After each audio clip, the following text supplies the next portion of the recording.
Hola, curiosas y curiosos. ¿Por qué se acusa a los españoles de haber cometido genocidio en el continente americano? ¿Los ingleses y franceses fueron más buenos? ¿No será una leyenda negra? Soy JJ Priego, esto es Historias de la Historia y con el vídeo de hoy vais a alucinar. Ya sabéis, aquí se cuenta la historia de otra forma. Así que si quieres saber más, acompáñanos.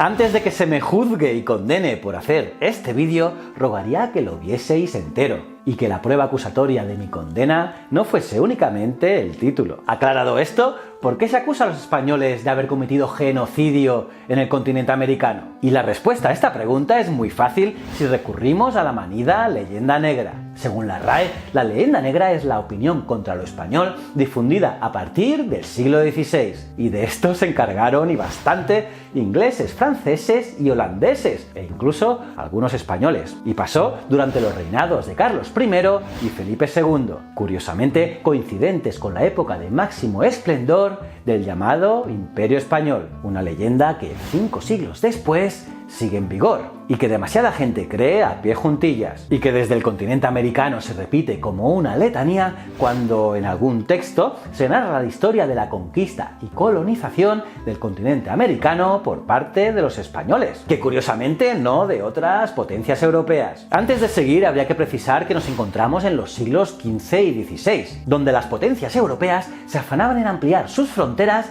descubrir nuevos territorios y someter a sus pobladores, para así esquilmar las materias primas y metales preciosos, y extender la fe cristiana, es decir, más poder, más riqueza y mayor número de súbditos a sus órdenes, exceptuando el matiz religioso, algo que ha sucedido a lo largo de toda la historia, en todos los rincones del mundo, incluso en el continente americano, antes de la llegada de los europeos, como por ejemplo con el Imperio Azteca. También los habitantes de la península ibérica hemos sido conquistados por otros pueblos: Cartago, Roma, pueblos germánicos, musulmanes o Francia. Está claro que no descubro nada, solo puntualizo que también hemos estado en el lado de los oprimidos o sometidos. Y esto, si tienes 2 dedos de frente, no debe producirte ningún tipo de recelo ni animadversión hacia otros pueblos, porque la historia no se debe juzgar nunca a ojos de hoy, sobre todo cuando han pasado más de 500 años. Otra cosa son hechos vividos por nuestros abuelos, eso lo veo diferente. Pero bueno, como os decía, todos los pueblos del mundo, más o menos, han sido sometidos alguna vez en el pasado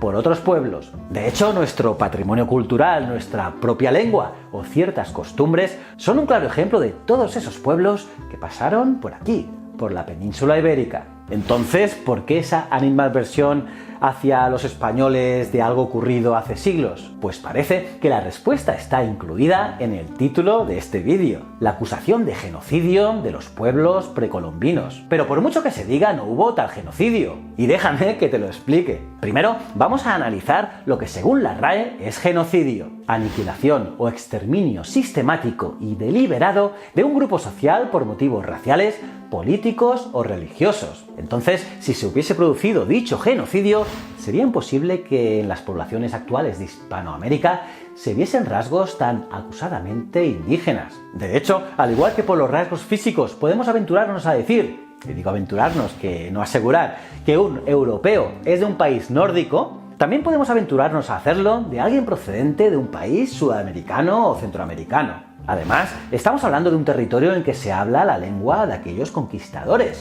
Se practica mayoritariamente su religión, incluso actualmente con mucho más fervor que en España. Y en lo esencial, rige su forma de derecho. La historia es testigo de que para que una cultura se asiente en un territorio o pueblo ajeno, no es suficiente con la instauración de un poder político o militar. La educación de una población o el establecimiento de unas costumbres se necesita sí o sí con el mestizaje humano, con la unión de los pueblos. Pensad que las primeras expediciones al continente americano estuvieron compuestas casi exclusivamente por hombres. Así que, lógicamente, los primeros encuentros sexuales entre españoles y mujeres indígenas tenían más que ver con la necesidad sexual de aquellos que con otra cosa. Aquellas relaciones puntuales e inicialmente únicamente carnales, con el tiempo se fueron convirtiendo en habituales. La convivencia variaba desde meras mujeres de compañía hasta esposas, formalizadas a veces a través de ritos indios y no cristianos. El problema es que aquellas relaciones mixtas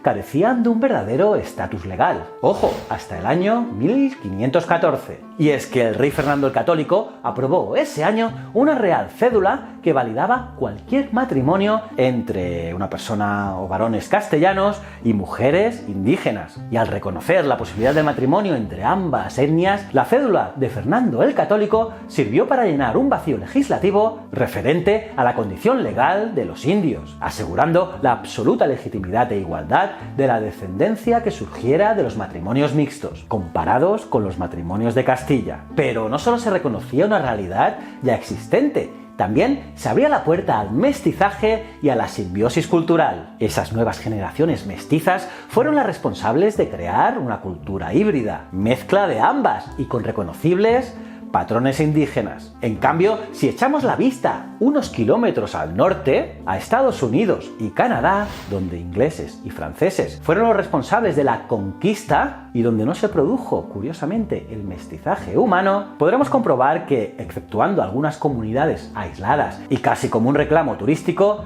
no queda rastro de las culturas autóctonas, ni rasgos físicos indígenas entre las poblaciones actuales. Pero ojo, eso no quita que a nadie se le escapa que los conquistadores cometieron actos reprochables y miserables a nuestros ojos, propios por otra parte de todas las conquistas. Lo que vemos en Juego de Tronos, por ejemplo.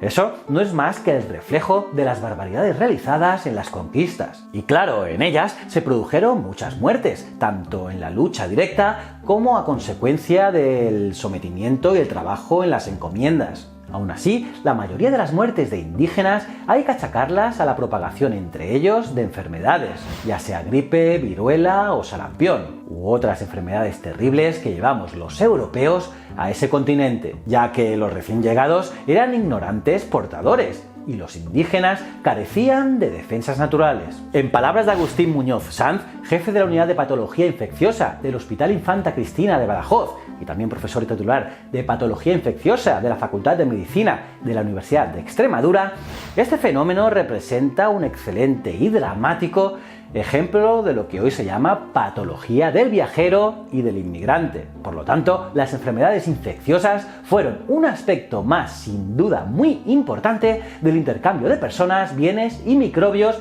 entre dos zonas del planeta separadas durante milenios por un gran mar y por el océano del desconocimiento mutuo. Y es que es materialmente imposible que las armas mataran más que las enfermedades y otros factores asociados. ¿Os acordáis del vídeo que realicé sobre la llamada gripe española, verdad? Allí se ve cómo una enfermedad puede matar más que una guerra mundial. Y que, por cierto, aquella gripe no surgió en España.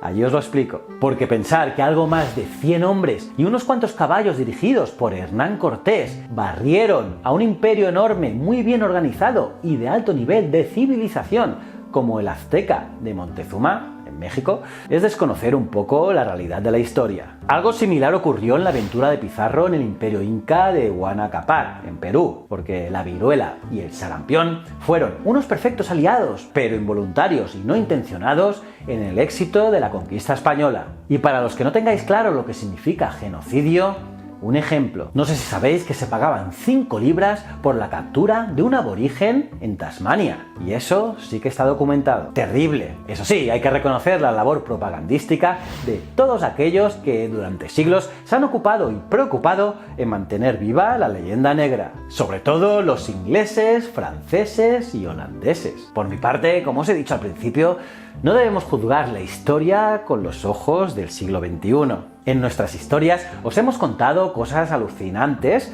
y a veces terroríficas de pueblos como los sumerios, griegos o romanos, por ejemplo. Así que mi consejo es que no entremos en disputas por hechos sucedidos hace muchos siglos. ¿Cómo os habéis quedado, curiosas y curiosos? ¿Qué os ha parecido todo lo que os he contado?